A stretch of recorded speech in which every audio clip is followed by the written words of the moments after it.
Hey everyone, in today's video I'm going to talk about working with a difficult boss, whether it's at a supervisor level, a manager level, up to the executive level. If you're suffering from supporting a bad boss, let me tell you that we've all been there. But the good news is I can shed some light how to get through it and build a great working relationship with that boss, so stay tuned.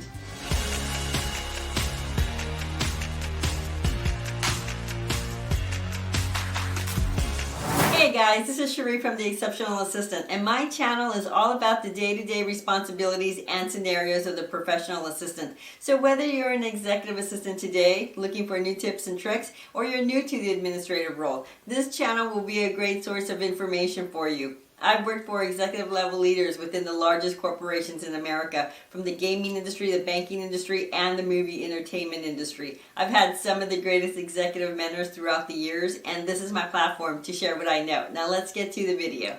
Working with a boss that micromanages you, or a leader that has a tendency to only give you half the information, to working with the iron fist leader, it can be very difficult to support someone like this.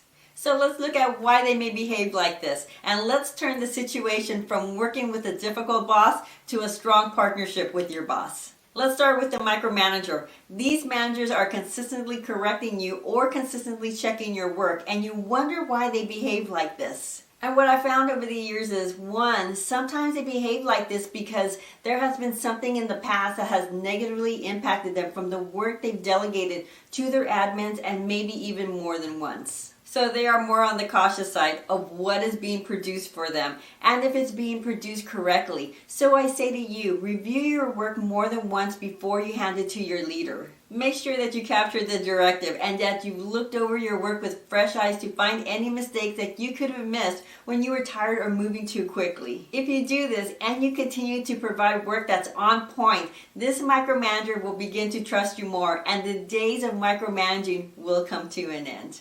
Another scenario can be the lack of direction from your boss. Sometimes these leaders are moving very quickly throughout their day, and they give you a task to complete but with only half the information. And although we are pretty good at anticipating the needs of our leaders, sometimes we have to have more clarity. This is where we have to ask questions to understand their true directive, so that the issue I just spoke about of negatively impacting your leader doesn't present itself. Another difficult type of manager is the iron fist leader. I've had two of these leaders and it wasn't easy to support them, but I learned so much from them. These types of leaders expect error-free work all the time, and they are not kind if they don't get it. You cringe at the thought of a mistake that they can find from the work that you produced and delivered. But here is where they will force you to grow and anticipate every single small, insignificant item to the most critical items. You have to be absolutely in the mindset of your executive. With the iron fist leader, you have to know what's happening in their inner circle. And I talk about this in my video, How to Read Your Executive's Mind.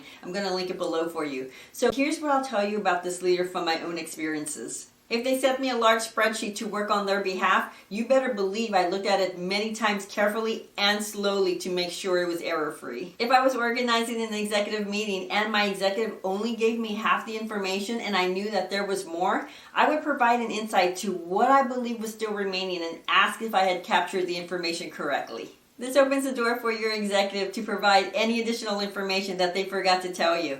And not only that, they'll see your skill of anticipating their needs. Here's a big one. If they ask you to do something, do it right away, every single time, and keep an open communication with your boss when the task is completed.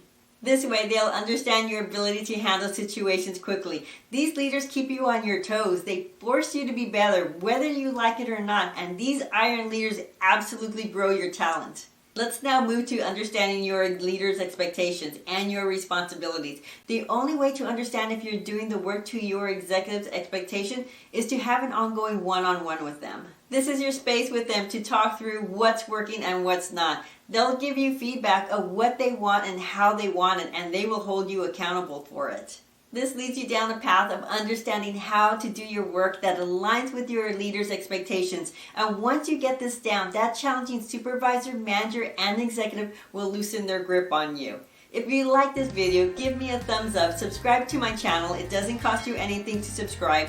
And if you have a great tip to share, leave it in the comments. Thanks everyone for watching. Take care.